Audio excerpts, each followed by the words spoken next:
Assalamualaikum warahmatullahi wabarakatuh. In this video, I will tell you the panel discussion, and the issue is managing mental health amidst the challenges of final students' thesis. In this panel discussion, the moderator is Macy, the last semester, the last student. The last semester student is Angel, and the supervisor is Nabila. Okay, the introduction of the issue is about challenging journey full of challenge leading to increased level of anxiety and stress and loneliness, and and the background is writing a final thesis is a crucial stage in education, but it rarely causes stress and anxiety for students. Heavy workloads, tight time frames, and feeling unsure about your abilities can have negative feelings on, on impact on mental health. And the purpose of this panel is to help the final students deal with the sculptural final students deal with their mental health challenges by discussing ways to manage stress and maintain well-being during this crucial phase of their academic journey. Okay, in this section is the first is the Angel. There is a question that has been asked by the moderator, and the question is: was there a particular moment during the scripture writing process when you felt like you really needed additional support, and did you handle it? And the Angel answer is: to overcome this, I seek help from my supervisor and or conduct additional research to gain a new perspective. Balancing work and rest also help maintaining productivity and mental health. And the second is from the supervisor Nabila. There is a question for her. And the question is: in a situation where a student feels overly depressed or anxious, what are the first steps that a supervisor should do or should take? And the answer is: it's a common thing for students to feel anxious or mentally pressured during the thesis. It's crucial for supervisor to manage this situation with empathy and understanding. The first step is the main step is to build a safe and non-judgmental communication. Anxiety and depression are often tangled up with the feelings of insecurity, fear, or failure. Last but not least is offer support to them. So it's not all about discussing progress, challenges, and questions they have regarding their thesis. And for the psychologist Fatia, I forget the member. There is psychologist to Fatia, and there is a question that has been given to her. The first is the question is: in your practice as a clinical psychologist, is there any relaxation technique or coping strategies that you can recommend to a student to reduce stress while writing thesis? Okay, first the answer is relaxation techniques are strategies used to decrease stress and anxiety, promote relaxation, and enhance overall well-being. These techniques work by activating the body's relaxation response, a state of restfulness. This is the opposite of the stress response. And the example is doing yoga, meditation, music, and art therapy. I think that's all, but there is a Q&A from the audience. From Hapit: what if a student is struggling with his thesis but in the situation of difficult counselors and numerous obstacles? And it has been answered by Nabila, the supervisor. And the answer is, if a student is facing obstacles and I'm not providing the support they need, it's important for me to acknowledge the situation and take action first.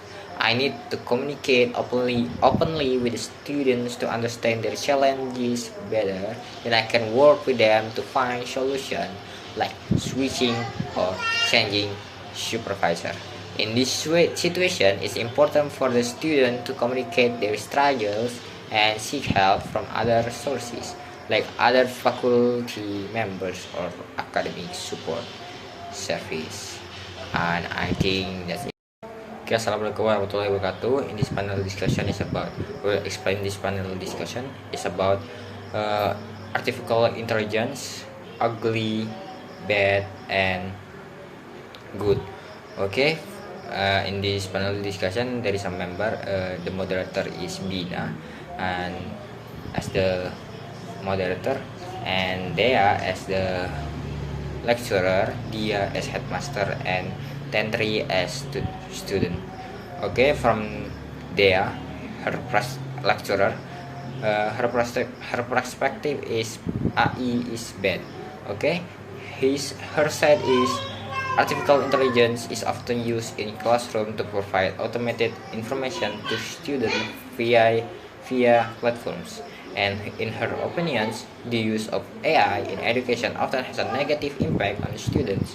One of them is the potential for students' dependence on automated information from digital programs. This can reduce important face-to-face interaction, thereby limiting students' ability to adapt to real-world situation. Okay, from headmaster perspective is AI is ugly. Okay, there is a question for her. What is the future of AI at school or university? The future of AI in higher education holds promise for personalized learning experience, improved teaching quality, and enhanced student engagement. However, potential risks include excessive dependence on AI, ethical concerns, and data privacy issues. Clear regulations and ethical guidelines are crucial to ensuring responsible AI use while preserving human values in education. Overall, with an emphasis on ethical consideration, can unlock the significant potential benefits of AI in higher education. Okay, from the good perspective from student, as a student, practical AI, what we experience is in the learning process, especially with advancement in technology like today. Some AI practice that can be options are providing fast feedback.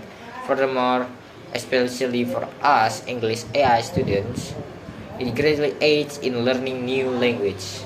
And in her opinion, because AI is a test system that must be especially instructed, and basically AI is a technology system that acts as a complement and focus on balance from the student perspective, and so that the use of AI technology in education is balanced with traditional teaching methods to prevent excessive dependence on technology and maintain crucial human interactions.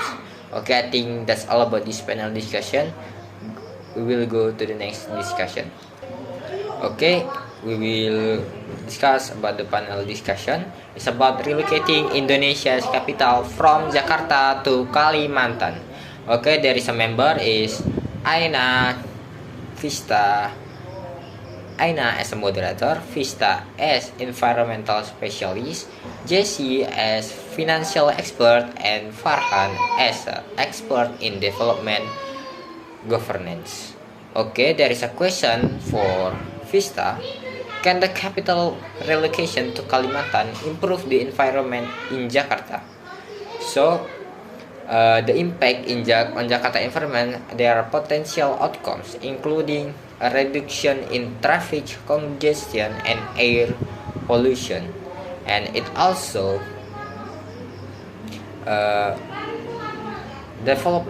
Also, with reduced human activities around Jakarta, there is a chance to restore some disrupted ecosystem. And there is a question for Jesse. What is the total cost projection for the capital relocation, including infrastructure and public service, and how will its funding sources? So the development project for the new national capital in East Kalimantan requires a budget of 466 trillion. Funding sources are likely to be managed through a combination of the central government budgets, loans from both domestic and foreign sources, and private investments. Okay, there is a question for Farhan. How is the state governance strategy implemented to ensure the efficient relocation of the capital, especially in terms of administration and public service? So, the answer is the efficient relocation of a capital city demands a well-structured state governance strategy that encompasses several key aspects. The first is coordinating the seamless transfers of public service, engaging stakeholders, and integrating technology are critical steps. Human resource management, public communication, and contingency planning contribute to successful transition. I think that's also in the conclusion of the panel is how the impact and how the budget uh, of the new capital of the new capital Kalimantan. Okay, that's all about this panel discussion. We will go to the next panel discussion. Okay, then the next panel discussion is about which is better for students with disabilities, public school or special school. Okay, as a moderator is Muhammad Rizkan Ishairi, and as a teacher is Hana Aurelia, and there is Lorenza as an education policy expert, and Restur Hayu as a parents. So there's a question for Lorenza as an education policy expert. What do you think about this issue? Which one do you think is better for students with the best disabilities? And give your argument. As an expert and the answer is, as an expert in education policy, especially regarding special education, I believe it's important to look closely at the needs of students with disability. Special schools are schools designed specifically for students with disability. They provide personalized support, resource, and environment tailored. Okay, the next question is for teacher. What do you think about this issue? Okay, the teacher said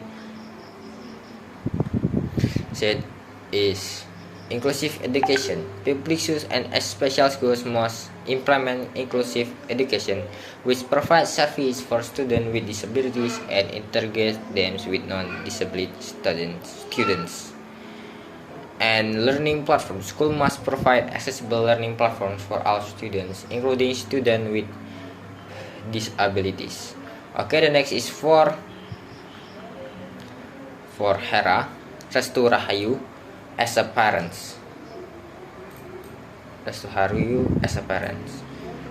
So there is a question for her. The question is, what do you think about this issue? As a parent, what do you think is the most important factor in choosing between a public school and a special school for children with special needs?